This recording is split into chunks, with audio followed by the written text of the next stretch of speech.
Cai bem. Gente, bom dia a todos, bom dia a todas. Tudo bem com vocês? Meus queridos, como eu combinei com vocês, vamos começar o nosso segundo tema.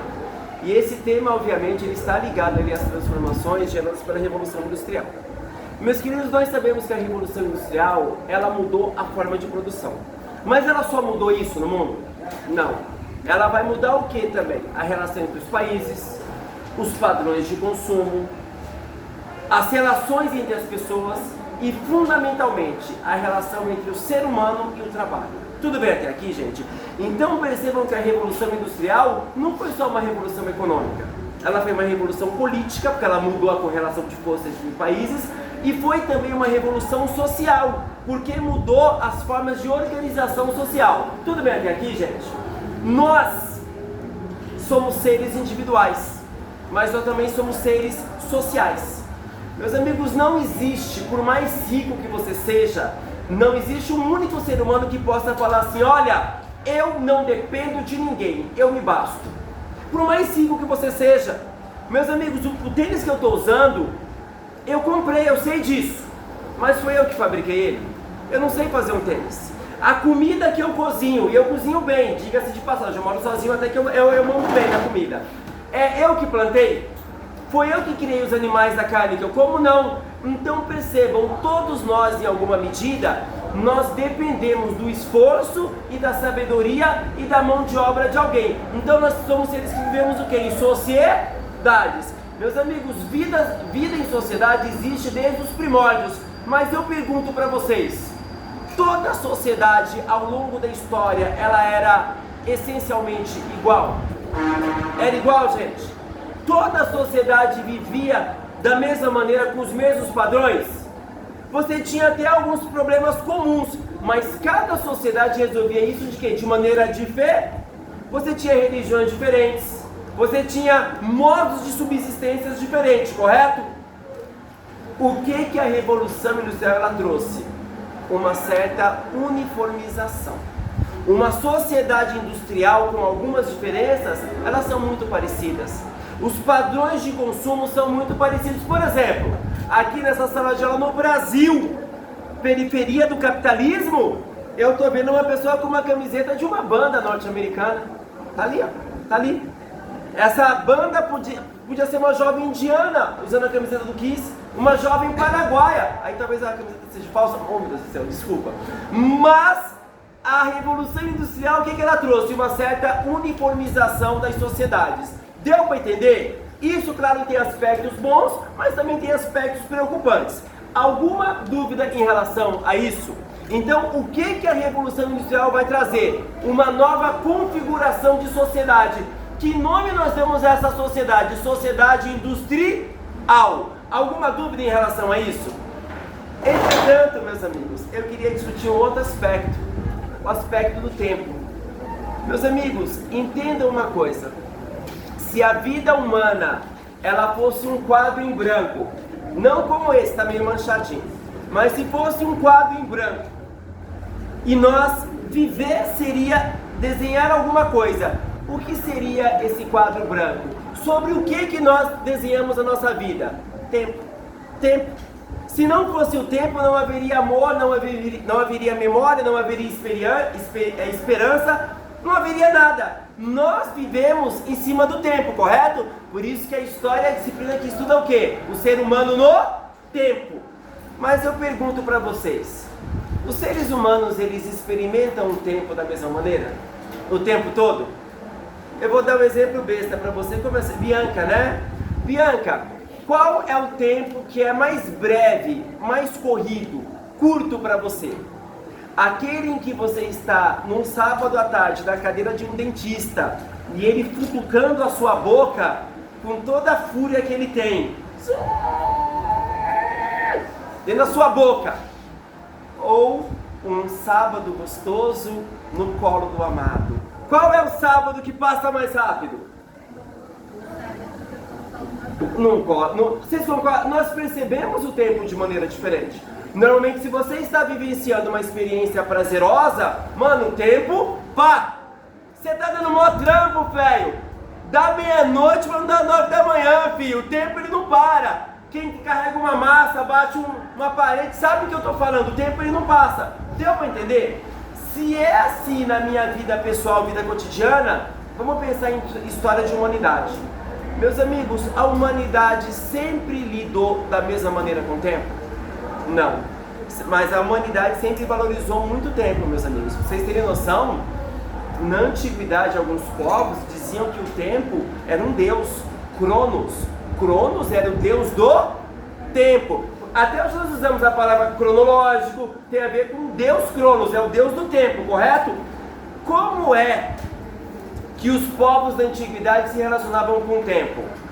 Eles precisavam medir o tempo, Eles se relacionavam essa medição com ciclos da natureza. Então eles observavam, por exemplo, as fases da lua, as estações do ano, os ciclos das cachoeiras, as marés do mar. Eles procuravam mensurar o tempo comparando com o quê? Com os vários ciclos da natureza. Por exemplo, quando você nasceu? Eu nasci numa manhã de primavera, professor. Essa era a resposta adequada. Quando foi que você nasceu? Eu nasci numa noite de lua cheia. Eu nasci durante um eclipse. As pessoas mensuravam o tempo através do quê? Dos ciclos da natureza. E eu vou dizer, foi assim, meus amigos, durante milênios e milênios. O relógio é uma invenção nova na história da humanidade. O ser humano sempre se relacionou com o tempo de que maneira? Observando os vários ciclos da natureza. Alguns historiadores dão um nome para isso. Qual é o nome disso? O ritmo da natureza. Deu para entender? Entretanto, meus amigos, no meio da Idade Média, por volta mais ou menos do ano de 1100, 1100 é ontem, gente, 1100, ontem, 1000 anos atrás, o comércio aumentou. Nós chamamos esse fenômeno na Europa de renascimento urbano. O feudalismo ele começou a perder força, a burguesia nasceu, o capitalismo nasceu, então as transações comerciais aumentaram bastante. Eu pergunto para vocês, se a atividade fundamental da sociedade é o comércio, atividade de compra e venda, é possível você medir o tempo através da natureza agora? Eu não posso comprar um bagulho sempre, mas quando é que você me entrega? Aí eu te entrego numa manhã de... O que é? Eu quero saber a hora, filha, que você vai me entregar. Você que me vende, Edivan, quando é que você vai me pagar? Lhe pagarei numa tarde de outono? Eu quero saber a hora que você vai me pagar. O que eu estou dizendo? Quando o comércio começou a bombar, qual a necessidade que se fez presente? Um controle mais preciso do tempo. É nesse momento que na Europa, meus amigos, as grandes igrejas vão, ao invés de colocar o sino lá em cima, vão colocar uma outra coisa para todo mundo ver. O que? O Big Ben na Inglaterra está lá para mostrar isso. Por quê? São cidades que estão nascendo e como a atividade comercial era de fundamental importância, era necessário que as pessoas soubessem o tempo todo a hora para poder fechar seus negócios. Deu para entender o que eu estou falando? Entretanto, a grande mudança vai acontecer aqui, meus amigos. A Revolução Industrial. A Revolução Industrial vai trazer um elemento que vai pautar a vida da sociedade até hoje. As máquinas. As máquinas vão ditar o que? O ritmo da produção. E não esqueçam, esse ritmo ele jamais deve ser constante. Esse ritmo deve ser o que? Crescente. As máquinas devem produzir cada vez mais rápido e mais, correto? Entendam o fenômeno que aconteceu no mundo todo. Não foi as máquinas que se adequaram ao ritmo dos seres humanos. Foram os homens que vão se adequar aos ritmos das máquinas. Vocês estudaram, a gente vai corrigir. Taylorismo e Fordismo. Vocês lembram disso? Eu pergunto, um cara que está numa esteira, o bagulho vindo, um atrás do outro para ele montar, parafusar, ele pode parar? Ele pode trabalhar mais devagar no ritmo biológico dele? Ele vai ter que condicionar o ritmo do trabalho dele ao ritmo do quê? Da máquina. Deu para entender? O Fordismo a mesma coisa. Movimentos calculados, ir no banheiro de maneira calculada, comer em 1 hora rapidamente. A máquina vai trazer o quê? Uma nova relação com o tempo. E não é o ser humano que vai determinar a máquina. É a máquina que vai determinar o ser humano. E isso, meus amigos, é em tudo. Para você chegar numa fábrica, você tem que ter transporte. O transporte tem que seguir um ritmo exato. Vou dar um exemplo para vocês. Vocês vêm para a escola aqui 6h30 da manhã, não é isso? Vocês já tiveram a oportunidade de viajar assim para um lugar bem isolado? Onde não tem fábricas, alguma coisa assim? Quando você encontra uma pessoa andando na rua, no interior, bem interior mesmo, o ritmo de caminhada, cara, é outro. A maneira de falar com você é mais pausada. Essas pessoas vivem num outro ritmo, mais de acordo com o quê? Com a sua biologia. Nós não, velho. Você tá andando na rua, se alguém para pra ver o horário na sua frente, para na sua frente, você só falta esmurrar o cara, mano. Vamos, a fila. É o nosso ritmo.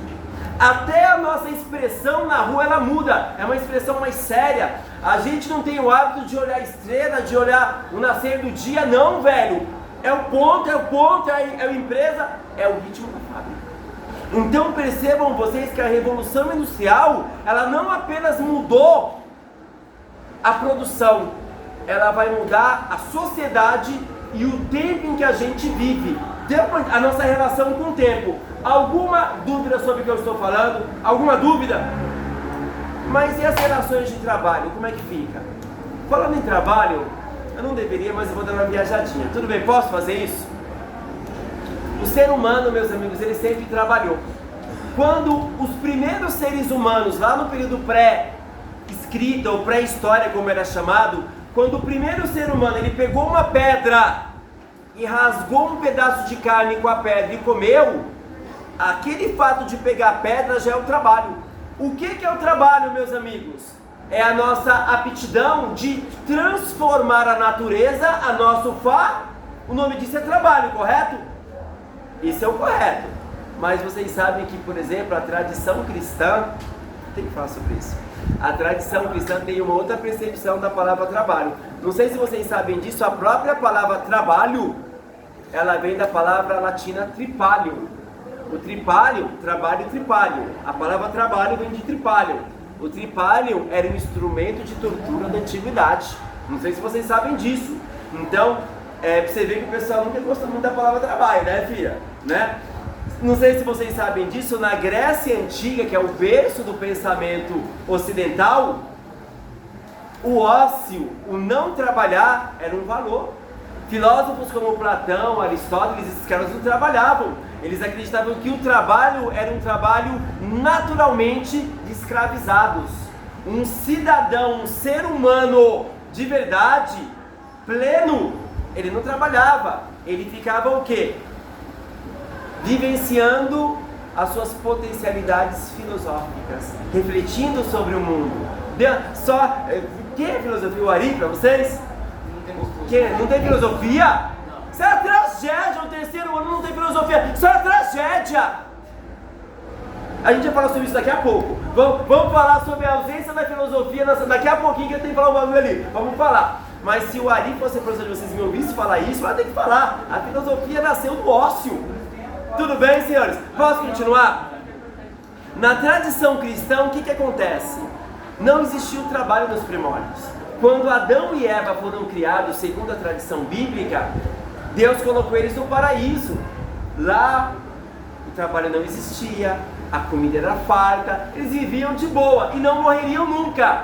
Entretanto, conta-se a tradição que eles comeram fruto proibido. Não vou entrar nos meandros de quem deu para quem ofereceu para quem. Não vou entrar nesses meandros. Mas o fato é que quando eles comeram fruto proibido, filha, Deus se manifestou. E a Bíblia diz, Deus se manifestou tomado de ira. E Deus vai punir. Primeira punição que ele deu ao ser humano, vai morrer. Vocês vão morrer agora, vocês vão perecer.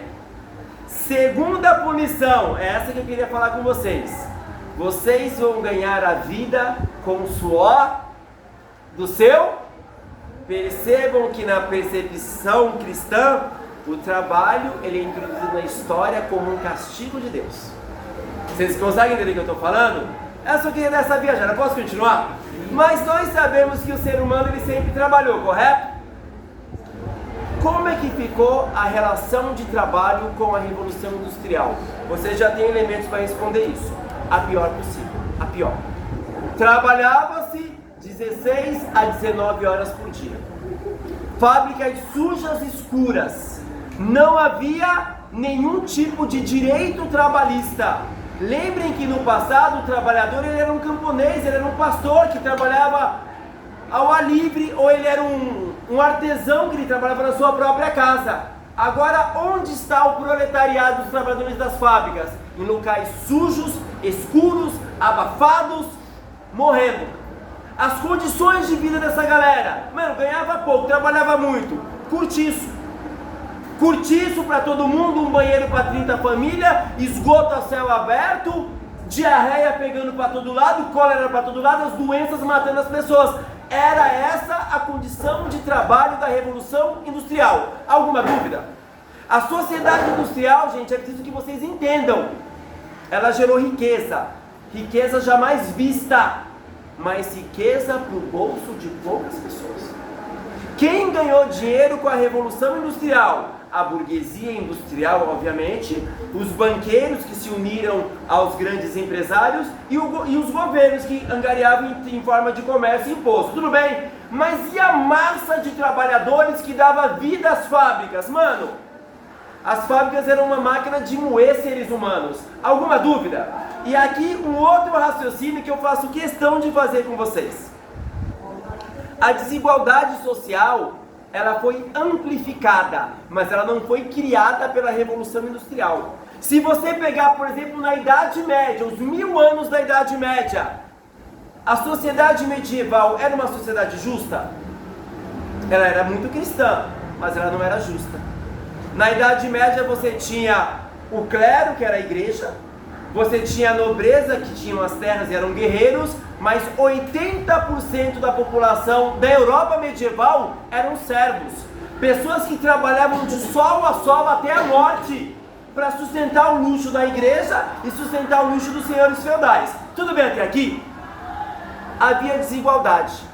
Mas na Idade Média, como se justificava a desigualdade?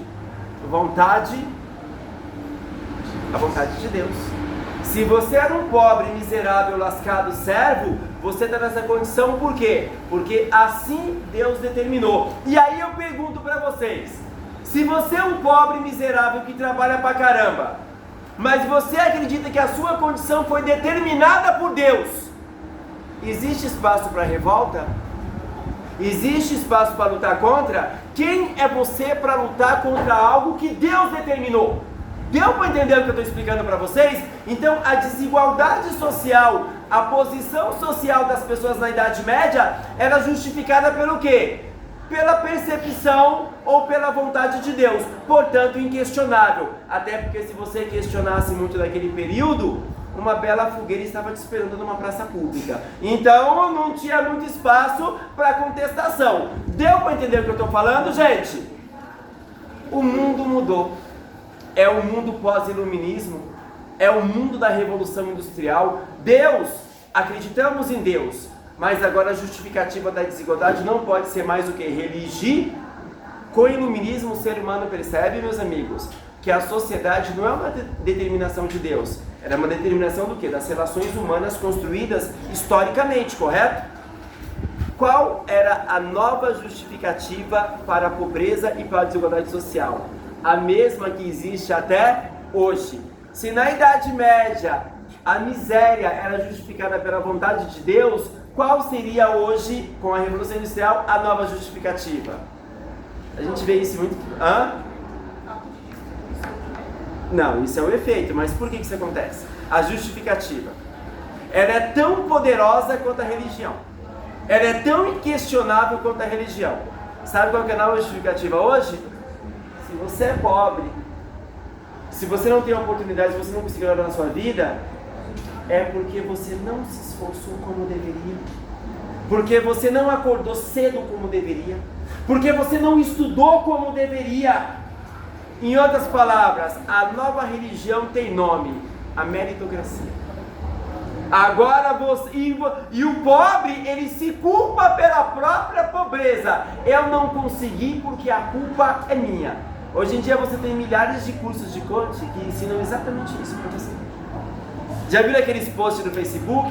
Enquanto eles dormem, eu trabalho.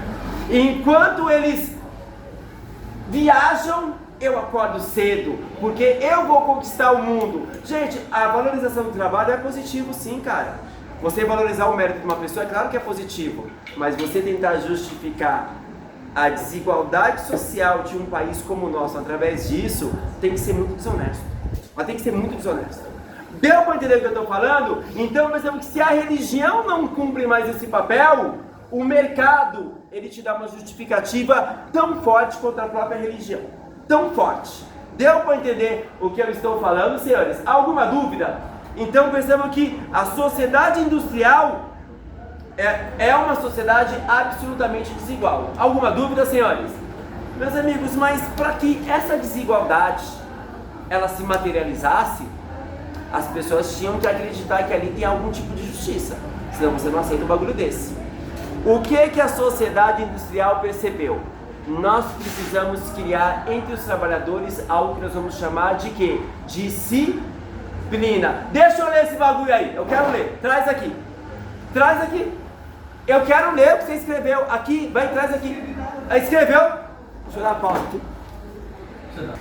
Vamos continuar, meus queridos. O nosso artista. Parabéns, filho. Tem que aprimorar um pouquinho. Vamos continuar. O que era necessário para você justificar essa nova ordem social? Disciplina. Controle social. De que maneira? Não. Quer falar alguma coisa? Esposa, claro. Obviamente. Mas vamos lá. O que era necessário que os empresários fizessem? Disciplinasse essa nova mão de obra. Essa mão de obra tinha que ser uma mão de obra eficiente, mas sobretudo obediente. Então, o que você vai criar dentro das fábricas? Todo um ritual de ordem, placas muito bem definidas, horário para ir no banheiro, horário para tomar café, horário para almoçar, toda uma disciplina. Por quê? É necessário você colocar o trabalhador, velho, na linha. Quando você pensa, por exemplo, no Taylorismo e no Fordismo, você tem que ter trabalhadores pontuais, trabalhadores que obedeçam o ritmo de uma maneira precisa. Vocês entenderam? Só que o que os empresários e a burguesia percebeu? Apenas disciplinar o trabalhador dentro das fábricas era importante, mas não era suficiente. Você tinha que disciplinar aquela vida em todos os aspectos possíveis, inclusive cotidianamente. Você tinha que introduzir na sua cabeça o quê? O tempo da máquina. Você tinha que sentir a vida, as relações, a sua diversão de maneira obediente e eficiente. Então não havia espaço para você disciplinar o trabalhador, para ele pensar, para ele questionar. Não. Por isso, por exemplo, por que a filosofia? A filosofia ensina a pensar, a questionar o sistema. Não precisamos disso. Nós precisamos de trabalhadores que apenas obedeçam. Mas era preciso criar algo que trouxesse isso para o povo, que trouxesse essa disciplina fora das fábricas. E eles vão criar, meus amigos. Eles vão criar uma máquina de disciplinar seres humanos o tempo todo, em todos os aspectos da vida. E ensinar esse trabalhador o básico ali para ele obedecer. O que eles vão criar? Podem falar, alguém falou bem baixo. A escola pública. A escola ela tem exatamente nos seus primórdios esse objetivo: disciplinar a mão de obra. Uma mão de obra que aprenda a apertar um botão, fazer um cálculo básico para operar as máquinas, tem que aprender. Você precisa de um novo tipo de trabalhador com mínimo de instrução. Só que você precisa de uma mão de obra que seja minimamente instruída, mas absolutamente obediente. Então, qual era o sentido da escola pública? Disciplinar, controlar socialmente a classe trabalhadora. Deu para entender? Vocês podem ver que o próprio desenho da escola hoje ainda lembra uma fábrica. Todo mundo em fileira, linha de produção. Quando o sinal bate, Acaba a aula, bate um sinal sonoro, um refeitório para todo mundo comer em fila, exatamente como uma fábrica. Deu para entender? É claro, gente, que a escola, ela foi pensada assim em seus primórdios, mas, por exemplo, educadores mais progressistas, e eu me enquadro nisso, nós acreditamos nisso? Nós acreditamos numa escola que vai promover o diálogo, vai promover a criticidade, vai promover o senso de cidadania nas pessoas. Por isso que a filosofia é tão importante. E aí nós estamos tendo no Brasil, isso é uma crítica ao modelo educacional hoje imposto no Brasil. Uma educação que infelizmente está resgatando essa percepção. E eu já ouvi isso de gente mais velha. Educação vem de casa. A escola serve para aprender a ler e escrever. Escola educa. Não, perdão. Família educa. Escola ensina. Como se aqui não fosse um espaço de educação. Como se aqui não fosse um espaço. Aqui é um lugar que vocês aprendem a lidar com poder e hierarquia. É um lugar que vocês, em grupos aqui, vocês aprendem a lidar com a frustração, com a negociação. Então, a escola é um lugar que ensina o quê? Vivências para a sociedade. Mas algumas pessoas acreditam que uma escola só serve para uma coisa: aprender a ler e escrever e fazer conta. Alguns dizem, o cara que trabalha na educação, ele é um professor, ele não é um educador. Errado, eu sou um educador. Porque vocês não aprendem apenas história comigo. A maneira que eu ajo, a maneira como a gente negocia, tudo isso a gente ensina o quê? Cidadania. Deu para entender, senhores? Algumas pessoas querem que as escolas voltem a ser exatamente como era 2 séculos atrás, né? Escola serve para aprender a ler, escrever e acabou. Isso é um erro terrível. Por isso é que tiraram uma disciplina tão importante como filosofia e sociologia da grade de vocês. Um aluno de 3º ano que está prestes a entrar no mercado de trabalho, ele não ter uma aula de filosofia, gente, isso é uma tragédia. Em bons colégios de excelência, aqueles que estão preparando os filhos da elite para mandar em vocês, os padrões do futuro, vocês acham que eles pararam de estudar filosofia? Vocês acham que no 3º ano de Dante Alighieri eles tiraram sociologia? Então percebam vocês que esse é o modelo de educação, não é para todos, é para a classe trabalhadora. Trabalhador não precisa assistir filosofia, trabalhador precisa ler, escrever e tá bom demais. Os filhos da elite, sim, eles podem estudar filosofia, vocês não. Isso, gente, é segregação. Isso já é dizer para vocês, o destino de vocês é esse, o da elite é outro. Infelizmente é isso, tá? Então a gente precisa aprender a questionar esse tipo de coisa, tá bom, gente? Alguma dúvida, senhores? Meus amigos, querem que bate sinal? 40. Eu tenho que fazer minha chamada, por hoje chega, gente. Obrigado. Eu preciso bater palma, eu já falei.